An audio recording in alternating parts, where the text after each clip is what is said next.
मैंने अपने जीवन में कई महिलाओं से बातचीत की, लेकिन एक महिला है जिसने जीवन भर में अपनी एक अनूठी छाप छोड़ दी।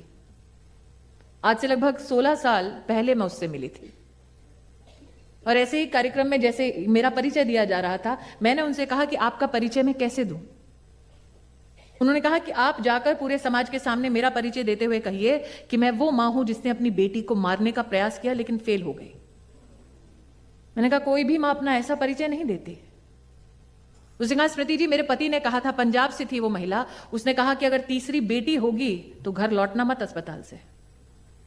और बेटी के जन्म के बाद मेरा चेहरा देखने कोई नहीं आया। तीसरे दिन मेरा भाई लौटकर मुझसे कहने लगा कि जीजा जी से बात हो गई है, बेटी का इंतजाम कर दो तो घर पर 2 बेटियों के साथ रह सकती हो। तीसरी बेटी के साथ वो जब घर लौटी तो नवंबर दिसंबर की ठंड में उसने खाट में आंगन में अपनी बच्ची को निर्वस्त्र छोड़ दिया और चौखट पर जाकर बैठ गई। इंतजार करने लगी कि कब बेटी ठंड से मर जाए और वो पुलिस को बुलाए। और चौखट पर बैठे बैठे उसकी आंख लग गई। भोर हुई तो उसने जाकर डरते डरते पलंग की ओर देखा। उसने कहा स्मृति जी, मेरी बेटी सर से लेकर पांव तक नीली थी बिल्कुल, लेकिन जिंदा थी।